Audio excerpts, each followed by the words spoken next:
ತಾಲೂಕಿನ ಕೇಮದೊಡ್ಡಿಯಿಂದ ಮಂಡ್ಯಕ್ಕೆ ಚಲಿಸುತ್ತಿದ್ದ ಸಾರಿಗೆ ಬಸ್ನಲ್ಲಿ ವಿದ್ಯಾರ್ಥಿ ಕಂಡಕ್ಟರ್ನನ್ನು ಅಜ್ಜಿ ಟಿಕೆಟ್ ಕೊಡಿ ಎಂದಿದ್ದಕ್ಕೆ ವಿದ್ಯಾರ್ಥಿಯ ಮೇಲೆ ಕಪಾಳ ಮೋಕ್ಷ ಮಾಡಿರುವ ಘಟನೆ ಜರುಗಿದೆ.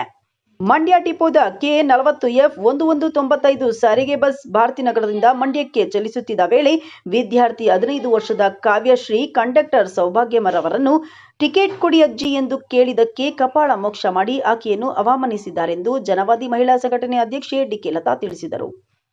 ಕೇಮದೊಡ್ಡಿ ಪೊಲೀಸ್ ಠಾಣೆಯ ಎದುರು ಮಹಿಳಾ ಸಂಘಟನೆಯವರೆಲ್ಲ ಕಂಡಕ್ಟರ್ ಸೌಭಾಗ್ಯರವರ ವಿರುದ್ಧ ಘೋಷಣೆ ಕೂಗಿ ಪ್ರತಿಭಟನೆ ನಡೆಸಿದರು. ಕಂಡಕ್ಟರ್ ಸೌಭಾಗ್ಯಳ ಮೇಲೆ ಎಫ್ಐಆರ್ ದಾಖಲು ಮಾಡಿ ಆಕೆಯ ಮೇಲೆ ಕಾನೂನು ಕ್ರಮ ಜರುಗಿಸಬೇಕು. ಇಲ್ಲವೆಂದರೆ ಉಗ್ರವಾದ ಪ್ರತಿಭಟನೆ ಮಾಡಬೇಕಾಗುತ್ತದೆ. ಓದುವಂತಹ ವಿದ್ಯಾರ್ಥಿನಿಯ ಮೇಲೆ ಕೈ ಮಾಡಿರುವುದು ಅಕ್ಷಮ್ಯ ಅಪರಾಧ. ಇದು ಮುಂದಿನ ದಿನಗಳಲ್ಲಿ ಎಲ್ಲ ಕಂಡಕ್ಟರ್ಗಳಿಗೂ ಮನದಟ್ಟಾಗಬೇಕು. ಆ ವಿದ್ಯಾರ್ಥಿಯ ಎಡಕಿವಿ ಸರಿಯಾಗಿ ಕೇಳಿಸುತ್ತಿಲ್ಲ. ಆಸ್ಪತ್ರೆಯ ದಾಖಲಾತಿ ಪ್ರಕಾರ ಎಡಕಿವಿ 60% ಸಮಸ್ಯೆ ಇದೆ. ಹಾಗಾಗಿ ಆಕೆಗೆ ಸರಿಯಾದ ನ್ಯಾಯ ಒದಗಿಸಿಕೊಡಬೇಕು. ಇಲ್ಲವೆಂದರೆ ಮಂಡ್ಯ ಡಿಪೋದಿಂದ ಬರುವ ಸಾರಿಗೆ ಬಸ್ಗಳನ್ನು ಕೇಮದೊಡ್ಡಿಯಲ್ಲಿ ಅಡ್ಡಗಟ್ಟಿ ಉಗ್ರವಾದ ಹೋರಾಟವನ್ನು ಮಾಡಬೇಕಾಗುತ್ತದೆ ಎಂದು ಕನ್ನಡ ಸಾಹಿತ್ಯ ಪರಿಷತ್ನ ತಾಲೂಕು ಅಧ್ಯಕ್ಷೆ ಟಿಸಿ ವಸಂತಮ್ಮ ಅವರು ಎಚ್ಚರಿಕೆ ನೀಡಿದರು. ಈ ಸಂದರ್ಭದಲ್ಲಿ ಸಮತಾ ಸೈನಿಕ ದಳದ ಜಿಲ್ಲಾಧ್ಯಕ್ಷ ಕರಟಗೆರೆ ಯೋಗೇಶ್, ರವಿ, ವಕ್ರತುಂಡ ವೆಂಕಟೇಶ್, ಕೆಸಿ, ಪದ್ಮಾ, ಚಂದ್ರಕಲಾ, ಭಾಗ್ಯವತಿ, ಜಯಶೀಲ, ರವಿಪ್ರಸಾದ್, ಸುರೇಶ್, ಚಿಕ್ಕಸ್ವಾಮಿ, ರುದ್ರಯ್ಯ ಸೇರಿದಂತೆ ಹಲವರಿದ್ದರು.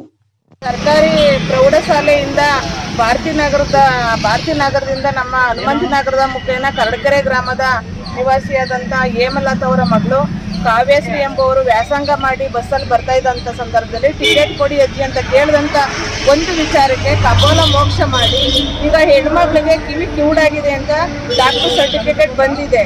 ಈಗ ಹುಡುಗಿಗೆ 15 ವರ್ಷ, ಇನ್ನು 100 ವರ್ಷಗಳ ಕಾಲ ಜೀವನ ಮಾಡಬೇಕಾದಂಥ ಹೆಣ್ಮಕ್ಳು ಭವಿಷ್ಯನೇ ಹಾಳು ಮಾಡಿ ಕೂರ್ಸಿದ್ದಾರೆ. ಅವರು ಏನಾದಂಥವ್ರನ್ನ ಅಜ್ಜಿ ಅಲ್ಲಿಗೆ ಏನಾಯ್ತಿತ್ತು, ಅಗೌರವಾಗಿ ಏನು ಮಾತಾಡಿರಲಿಲ್ಲ ಹೆಣ್ಮಕ್ಳು. ಒಬ್ಬ ಹೆಣ್ಣು ಮಗಳಾಗಿ ಒಬ್ಬ ಹೆಣ್ಮಕ್ಳಿಗೆ ಈ ಥರ ಮಾಡಿರುವಂಥ ದುರಂತದ ಘಟನೆ.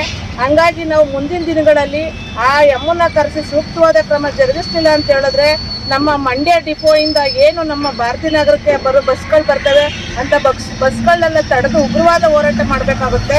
ಇನ್ನು ಮುಖೇನ ಯಾವುದೇ ಒಂದು ಹೆಣ್ಮಗುಗಾಗಲಿ ವ್ಯಾಸಂಗ ಮಾಡ್ತಾ ಇರುವಂಥ ಒಬ್ಬ ಮಹಿಳೆಗಾಗಲಿ ಏನು ಸಿದ್ದರಾಮಯ್ಯರು ಫ್ರೀ ಬಸ್ ಅಂತ ಹೇಳೋ ಸಂದರ್ಭದಲ್ಲಿ ಕೆಲಸ ಕರೆಯಂತಾನೆ ಯಾವ ಮಹಿಳೆನೂ ಹೊರಗಡೆ ಹೋಗೋದಿಲ್ಲ. ಅವ್ರ ಕೆಲಸ ನಿಮಿತ್ತ ಕಾರಣದಿಂದ ಮಹಿಳೆಯರು ಹೊರಗಡೆ ಓಡಾಡ್ತಾ ಇರ್ತಾರೆ.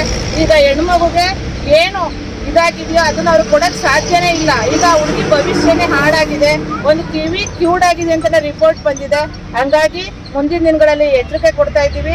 ತಕ್ಷಣ ಈಗ ಬಂದು ಅವು ಹೆಣ್ಮಗುಗೆ ಏನಾಗಿದೆ ಅದನ್ನ ಇದು ಮಾಡಬೇಕು, ಮತ್ತೆ ಎಮ್ಮನ ಮೇಲೆ ಆಕ್ಷನ್ ತಗೊಂಡು ಅವ್ರನ್ನ ಸಸ್ಪೆಂಡ್ ಮಾಡಬೇಕು ಅಂತ ಎಲ್ಲ ನಮ್ಮ ಎಲ್ಲ ಸಂಘಟನೆ ಪರವಾಗಿ ನಾನು ಕೇಳ್ಕೊತಾ ಇದ್ದೀನಿ.